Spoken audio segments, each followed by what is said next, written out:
নমস্কাৰ পৰ্ণতি ডায়েৰীৰ পৰ্ণতি আখললৈ আপোনালোক সকলোকে স্বাগতম জনাইছোঁ। আজিৰ ভিডিঅ'ত মই লৈ আহিছোঁ চিলি ফিছৰ ৰেচিপি। অতি সহজ পদ্ধতি আৰু অতি কম সময়তে বনাব পৰা। প্ৰথমে মই মাছ ফ্ৰাই কৰি লৈছোঁ। মই লৈছোঁ লোকেল বাহু মাছ। মাছ কিপিচ ফ্ৰাই হোৱালৈকে মই কাটি ল'ম, বাকীবোৰ কাম কৰি ল'ম। কেপচিকাম কাটিম, আলু কাটিম, বিলাহী, পিঁয়াজ, আদা, নহৰু সকলোবোৰ মই মাছ কিপিচ হয় মাজে মাজে কৰি থাকিম।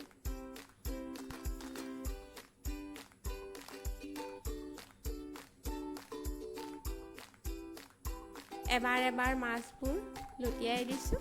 এতিয়া মই কেপচিকামটো কাটিছোঁ। ডাঙৰ সাইজৰ এটা কেপচিকাম লৈছোঁ আৰু ডাঙৰ সাইজৰ আলু এটা ল'ম। পিঁয়াজ, বিলাহী,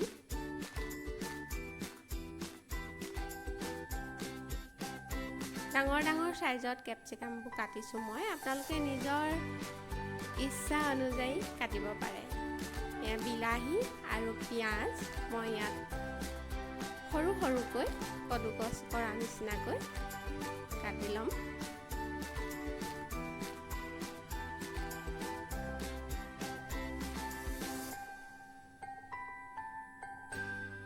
এইটো খুব সোনকালে হয়, মোৰ খুব ভাল লাগে ইয়াত পিঁয়াজ, বিলাহী এনেবোৰ কাটি।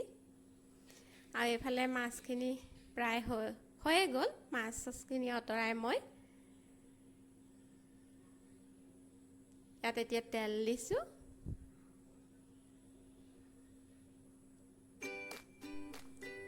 এতিয়া মই প্ৰথমতে কাটি লোৱা আলুখিনি ফ্ৰাই কৰি ল'ম।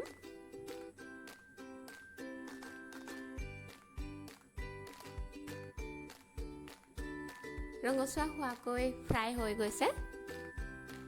আলুখিনি কাঢ়ি লৈ ইয়াতে মই মছলাসমূহ দি বিলাহী আৰু পিঁয়াজ মিহি মিহিকৈ কাটি থোৱা সকলোবোৰ মছলা পেষ্ট বনাম। জিৰা আৰু চফগুটি একেলগে 2 চামুচৰ জোখত দিছোঁ। দালচেনি সৰু সৰু টুকুৰা কেইটামান, 3টা লং, 2টা ইলাচি। এইখিনিতে মই অলপ ভুল কৰিলোঁ। ইলাচি 2টা হাতেৰে বাকলিটো অলপ ছিঙি দিব লাগিছিলে। 2টা শুকান জলকীয়া আৰু 2টা কেঁচা জলকীয়া। আপোনালোকে জ্বলা বেছি খালে জলকীয়া বেছিকৈও দিব পাৰে।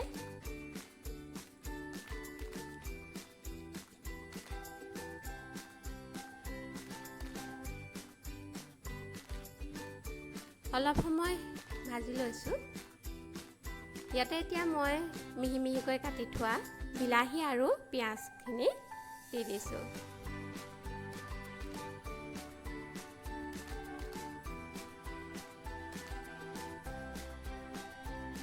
আদা, নহৰু আৰু জালুক একেলগে খুন্দনাত খুন্দি থোৱা 2 চামুচৰ জোখত দিছোঁ।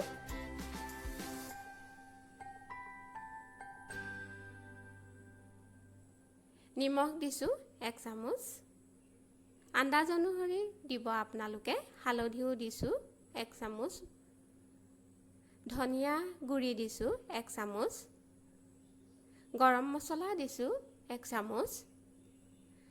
জলকীয়া গুড়ি আধা চামুচ আৰু ফিছ মছলা 1 চামুচ। ফিছ মছলা যে ক'ত বিচৰা নাই নহয়, ডিব্ৰুগড়তহে পাই আনিছোঁ। অলপ মছলাখিনি ভালকৈ মিলি যাবৰ বাবে পানী দি দিছোঁ। পানী দিলে মছলাখিনি ধুনীয়াকৈ হৈ যায়, গন্ধ ধুনীয়া ওলায় আৰু জ্বলিও নাযায়।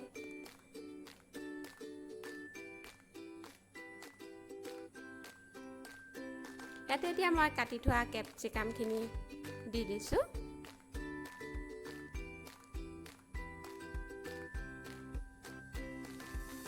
কেপচিকামখিনি সিজিবৰ বাবে 2 মিনিটমান সময় মই ঢাকি ৰাখিম।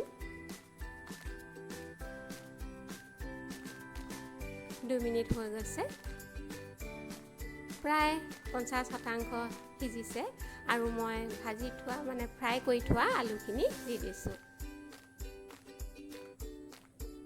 এইখিনি মিলাই লৈ আকৌ 2 মিনিটমান সময় মই ঢাকি ৰাখি দিম।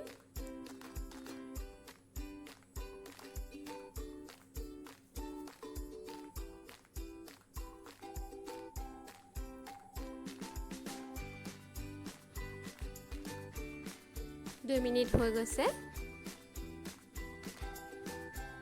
প্ৰায় 80% হয়তো কেপচিকামখিনি সিজি গ'ল। ইয়াতে এতিয়া মই পানী আৰু অকণমান দি দিছোঁ আৰু 1 মিনিটমান সময় ঢাকি ৰাখিছোঁ।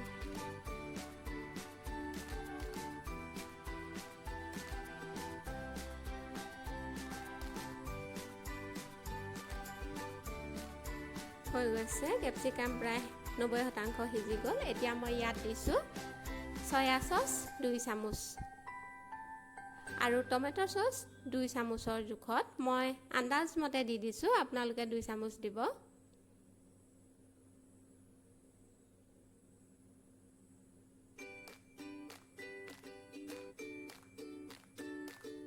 দুই চামুচ আন্দাজ কৰিয়ে দিছোঁ টমেটো চচ। টমেটো চচ আৰু চয়া চচ দিয়াৰ লগে লগে ইয়াৰ ৰংটো সলনি হৈ গৈছে। ধুনীয়া এটা ৰং ওলাইছে, একদম ৰেষ্টুৰেণ্টত দিয়া চিলি ফিছৰ নিচিনা। 4 পিচ মাছ দিছোঁ মই, আমি দুজনেই আছোঁ মাত্ৰ, সেইবাবে অকল 4 পিচ দিছোঁ।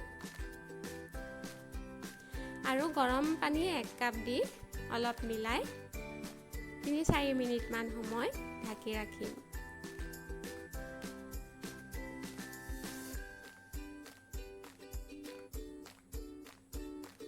প্ৰায় হৈয়ে গৈছে চিলি ফিছ। 3-4 মিনিট ঢাকি ৰখাৰ পাছত এয়া ধুনীয়াকৈ হৈ গৈছে। মই এতিয়া গেছটো অফ কৰি দিছোঁ আৰু এটা বাটিত চাৰ্ভ কৰিছোঁ। ধুনীয়া গন্ধ, ধুনীয়া ৰং। আপোনালোকেও বনাই চাবচোন, কিমান সহজে বনাব পাৰি। আপোনালোকে যদি মোৰ ভিডিঅ'টো চাই ভাল পালে পৰন্তি ডায়েৰী চেনেলটো ছাবস্ক্ৰাইব কৰি দিব। Thank U.